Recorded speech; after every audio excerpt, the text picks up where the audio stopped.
Concedo ahora el uso de la palabra a su excelencia el señor Bruno Rodríguez Parrilla, ministro de Asuntos Exteriores de Cuba, para que presente el proyecto de resolución A/77/L5.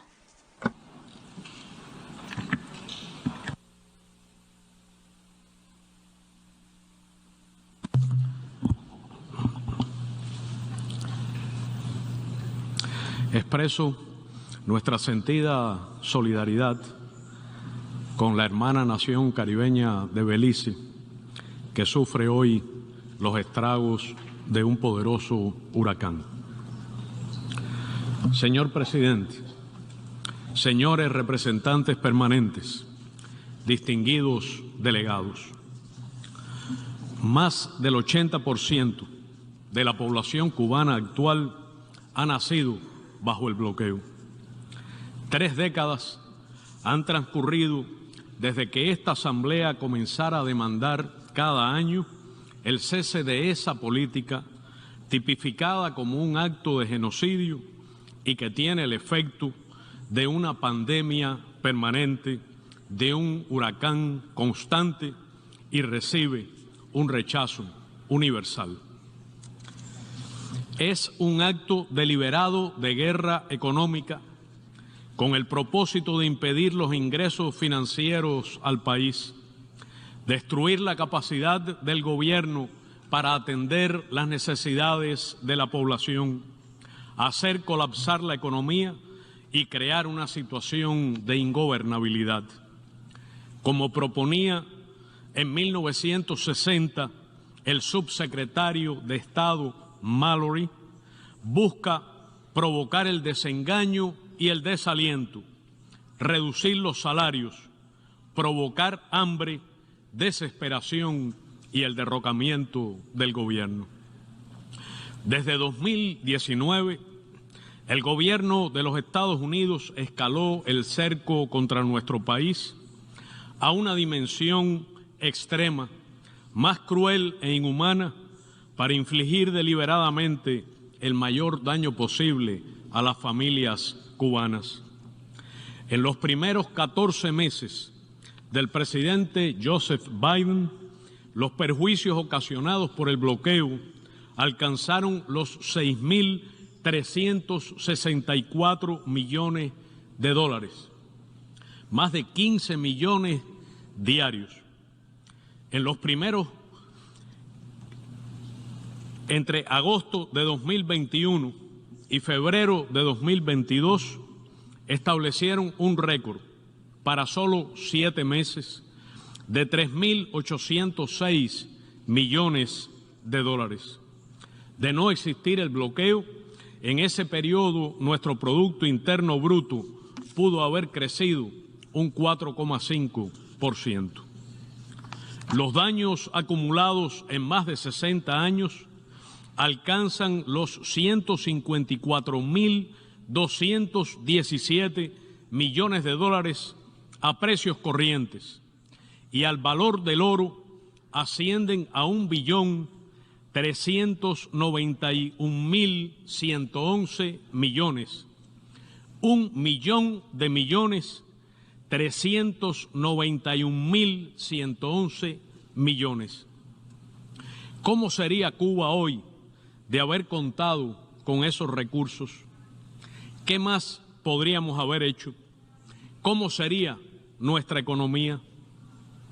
Es imposible cuantificar la angustia generada por los apagones y la inestabilidad del servicio eléctrico, el desabastecimiento y largas colas para adquirir productos de primera necesidad, por los obstáculos a los proyectos de vida de las familias y especialmente de los jóvenes.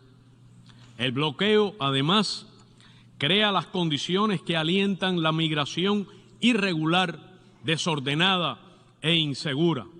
La dolorosa separación de familias cuesta vidas de cubanas y cubanos y contribuye al crimen transnacional organizado y la trata de personas.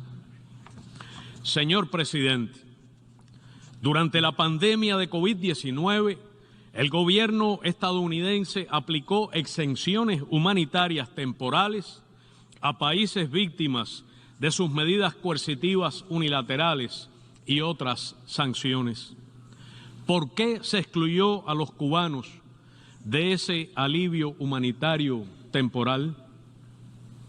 Aún peor, mientras la COVID cobraba millones de vidas en el planeta y llenaba de dolor a mi país, el bloqueo se intensificó y generó dificultades y demoras para el arribo de insumos y equipamiento médico imprescindible para enfrentarla, en particular para la industrialización de las vacunas cubanas.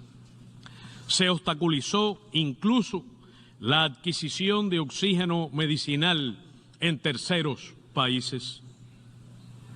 Cuando el bloqueo impidió el suministro de ventiladores pulmonares, Cuba desarrolló su producción nacional con prototipos propios.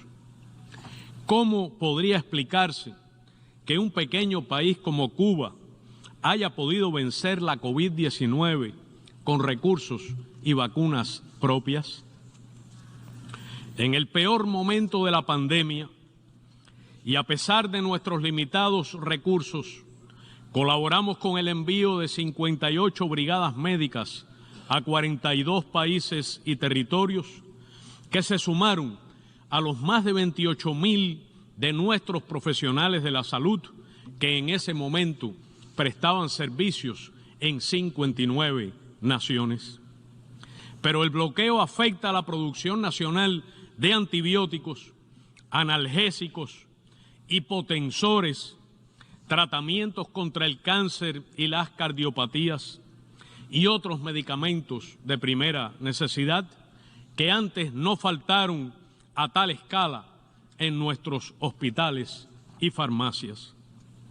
Las niñas y niños cubanos con afecciones de retina y glaucoma no pueden contar en sus tratamientos con el sistema láser de la empresa estadounidense Iridex Corporation. Los casos que evolucionan a formas más severas corren el riesgo de quedar ciegos. Nuestros niños tampoco pueden utilizar las válvulas cardíacas biológicas de fabricación estadounidense. Al nacer, bebés de bajo peso tienen que ser sometidos a cirugías a tórax abierto, pues no se dispone de catéteres de bajo calibre comercializados por firmas estadounidenses como Boston Scientific.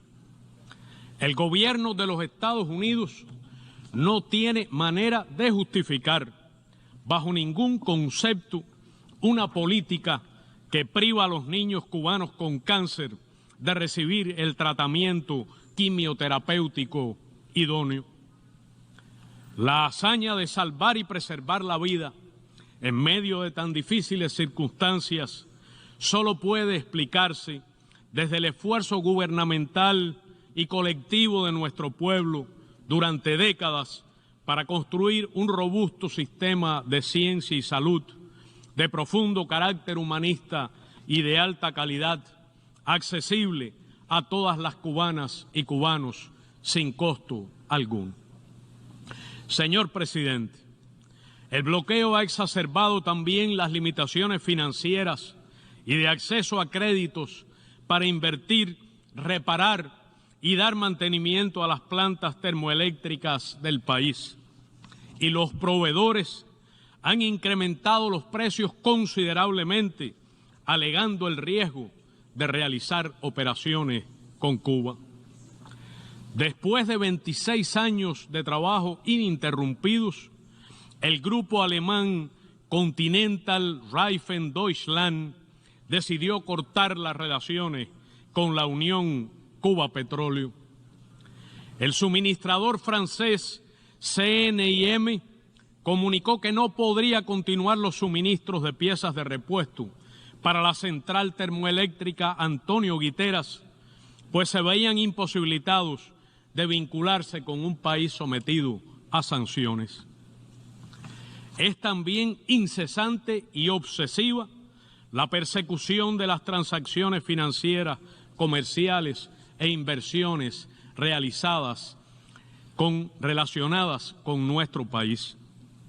Solo entre enero de 2021 y febrero de 2022 se registraron 642 acciones directas de bancos extranjeros contra el sistema bancario cubano. En el último año, un grupo considerable de bancos de terceros países se negó a tramitar pagos a proveedores de la empresa cubana Alimport, importadora de alimentos. Bajo permisos sujetos a restricciones impuestas por ley, Cuba puede adquirir por vía comercial limitados productos agrícolas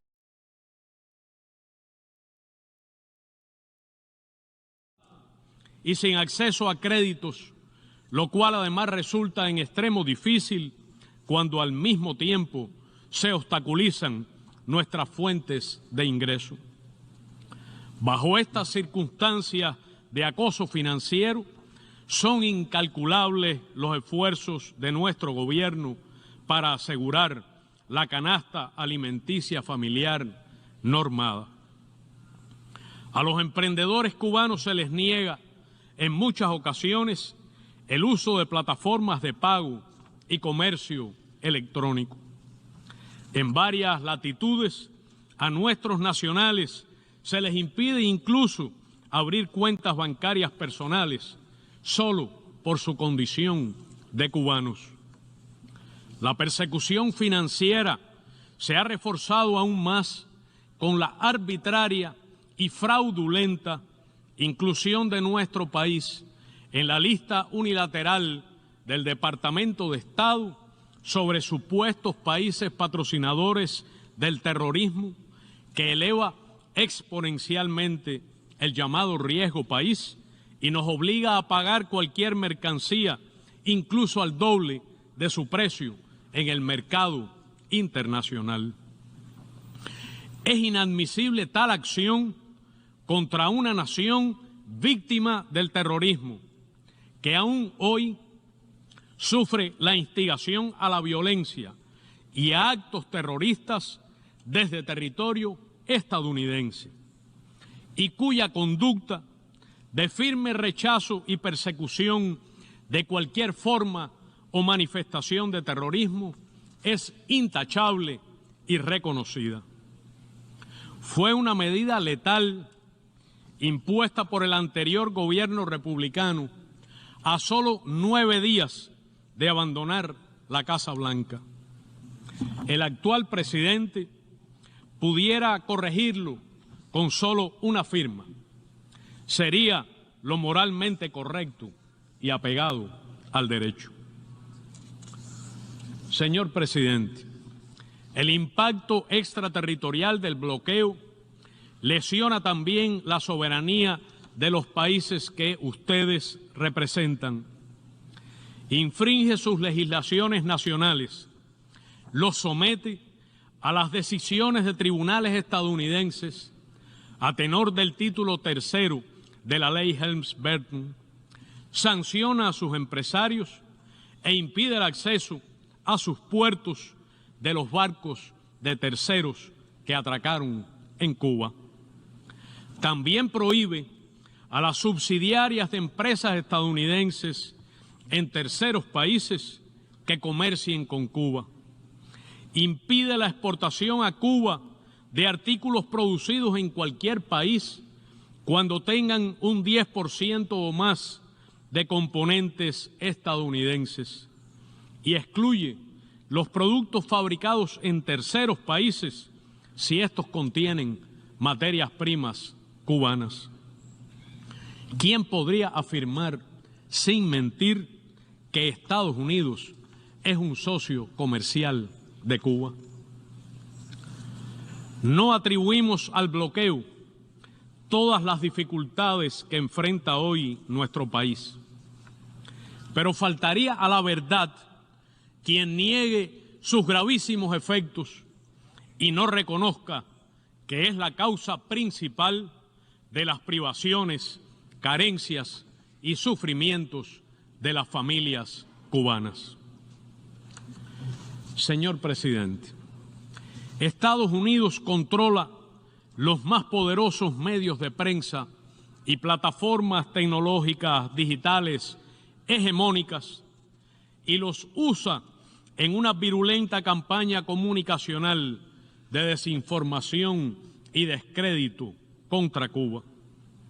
Recurre a los más diversos métodos de guerra no convencional y coloca a nuestros niños, jóvenes y artistas en el blanco del bombardeo político y mediático. El gobierno estadounidense destina millones de dólares, decenas de millones de dólares del presupuesto federal y fondos encubiertos y recluta a instituciones gubernamentales y empresas privadas para financiar a los operadores políticos que ejecutan campañas de desinformación, odio y desestabilización en las redes digitales contra Cuba.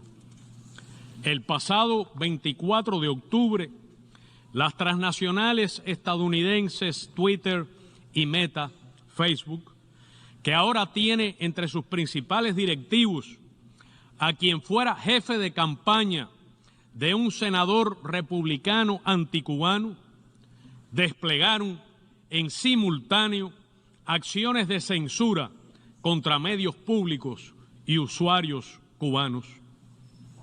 Etiquetaron a publicaciones que han visto limitados sus alcances en las redes y eliminaron cuentas críticas de las operaciones desestabilizadoras contra nuestro país. Fue una acción selectiva, coordinada, que viola el derecho a la libre expresión de los cubanos y que expresa la subordinación de estas empresas a los arbitrios de los políticos estadounidenses.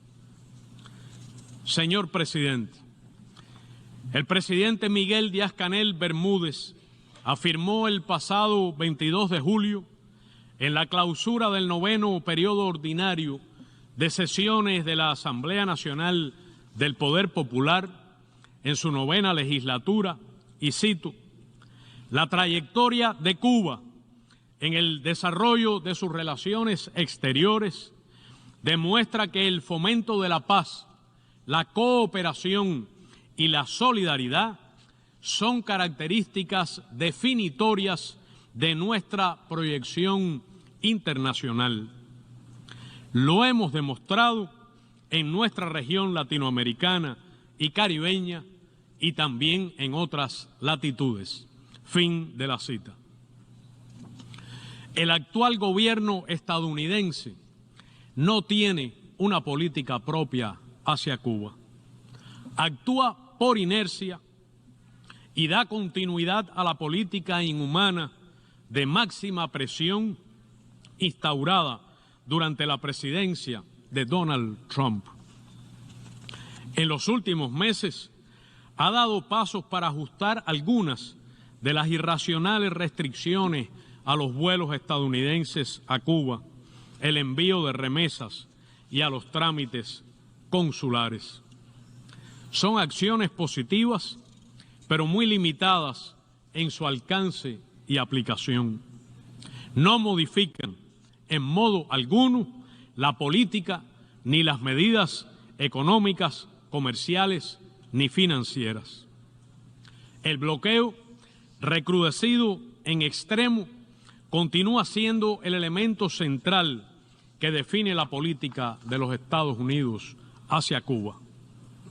El gobierno cubano está dispuesto a avanzar hacia un mejor entendimiento con el de los Estados Unidos y a desarrollar relaciones civilizadas y de cooperación sobre la base del respeto mutuo y sin menoscabo a nuestra soberanía.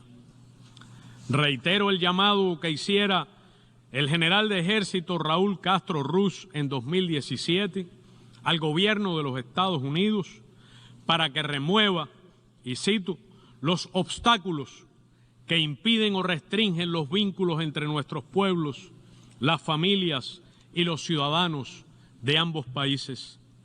Debemos aprender el arte de convivir de forma civilizada con nuestras diferencias, concluyó. Aún en medio de las inhumanas limitaciones que nos impone el bloqueo, Cuba nunca renunciará a su sistema socialista de justicia social, confirmado en libre y universal referendo constitucional en 2019. Defenderemos siempre el pleno ejercicio de todos los derechos humanos por todos nuestros ciudadanos. No aceptaremos jamás los intentos de imponernos pretendidos paradigmas de democracia ni otra cultura extraña a la cubana. Con la misma energía que defendemos el derecho inalienable de cada país a decidir su sistema político, económico y social, reclamamos respeto para el nuestro. Fieles al legado del comandante en jefe Fidel Castro Ruz, en Cuba siempre habrá, y cito, un gobierno del pueblo para todo el pueblo y una revolución de los humildes, con los humildes y para los humildes. Sirva de innegable evidencia la más reciente muestra de ejercicio de democracia real, participativa e inclusiva en nuestro país. En referendo popular, el pueblo cubano votó a favor de un nuevo código de las familias moderno y progresista, de los más avanzados en el mundo, irrefutable prueba de la vocación de escuchar a todas las cubanas y cubanos sin ningún tipo de discriminación. Nuestro país no deja de renovarse sobre la base del principio de cambiar todo lo que deba ser cambiado en la construcción de una nación soberana, independiente, socialista, democrática, próspera y sostenible, en el desarrollo de nuestro Estado socialista de derecho y justicia social, democrático, independiente y soberano. Abogamos por la creciente participación de nuestros jóvenes y de todos los ciudadanos en los procesos políticos, económicos, sociales y culturales de la nación. Avanzamos en la descentralización de la economía y el empoderamiento de la empresa estatal socialista. Se han creado miles de pequeñas y medianas empresas privadas y estatales. Se potencian la ciencia, la tecnología y la innovación, la informatización de la sociedad y la comunicación social como pilares de la gestión del gobierno. Se brindan mayores oportunidades a la inversión extranjera dentro de nuestra política de desarrollo. Cuba se renueva todo el tiempo. Lo que permanece inamovible, anclado en el pasado y aislado, es el bloqueo. Valoramos altamente el respaldo de numerosos gobiernos, personalidades, movimientos de solidaridad, organizaciones políticas, sociales y populares del mundo entero ante la injusticia que se comete contra Cuba. Señor presidente, apreciamos profundamente el compromiso y las expresiones de los cubanos y los descendientes de cubanos en todas las latitudes, incluso en los Estados Unidos, cuyas voces se alzan en defensa de los derechos soberanos de Cuba y en rechazo a la aplicación de esta política.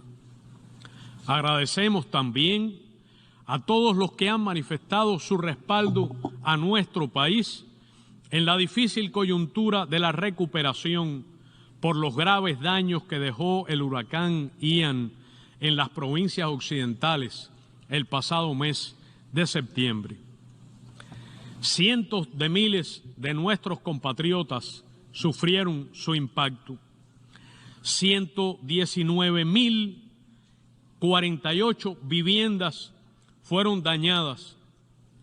Grandes áreas de cultivo quedaron destruidas y se registraron severos daños a la infraestructura eléctrica y de comunicaciones, entre otros estragos. Seguiremos aceptando con gratitud la ayuda de emergencia que se ofrezca sin condicionamientos a nuestro pueblo. Agradecemos los nobles esfuerzos humanitarios de organizaciones, movimientos y grupos estadounidenses, de congresistas y personalidades, del movimiento de solidaridad y organizaciones de la sociedad civil, quienes, ante la magnitud de las secuelas del huracán, han solicitado al gobierno del presidente Joseph Biden el levantamiento temporal de las medidas coercitivas unilaterales contra nuestro país, la autorización del procesamiento de donaciones por bancos estadounidenses y la compra de materiales para reconstruir las zonas afectadas. Señor presidente, señores representantes permanentes, distinguidos delegados, millones de cubanos están viendo ahora mismo lo que acontece en esta sala, han escuchado sus intervenciones y están atentos a sus votos. En su nombre, debo agradecer las declaraciones de rechazo al bloqueo realizadas por decenas de jefes de Estado y Gobierno y otros dignatarios en el debate general de este periodo de sesiones y también de los oradores en las sesiones de ayer y de esta mañana. Al ejercer en breve su voto, ustedes no solo estarán decidiendo sobre un asunto de interés vital para Cuba y para los cubanos, estarán ustedes también votando a favor de la Carta de las Naciones Unidas y del derecho internacional. Estarán pronunciándose en apoyo a la razón y la justicia. Dejen a Cuba vivir en paz. Cuba estaría mejor sin bloqueo. Cada familia cubana viviría mejor sin bloqueo. Los estadounidenses estarían mejor sin bloqueo a Cuba. Estados Unidos sería un mejor país sin el bloqueo a Cuba. El mundo sería mejor sin bloqueo. Les solicito respetuosamente que voten a favor del proyecto de resolución A/77/L5 titulado Necesidad de poner fin al bloqueo económico, comercial y financiero impuesto por los Estados Unidos de América contra Cuba. Lo hago en nombre del valiente, noble y digno pueblo de Cuba, que a pesar de las adversidades no ha sido ni será derrotado. En nombre de nuestras niñas, niños y jóvenes que se oponen a las políticas de odio, pero sufren sus crueles efectos. En nombre de las generaciones de cubanas y cubanos que han nacido y de los que van a nacer bajo el sistema de medidas coercitivas más cruel y prolongado que se haya aplicado jamás contra país alguno y que debe ser abolido por el bien de todos. Muchas gracias.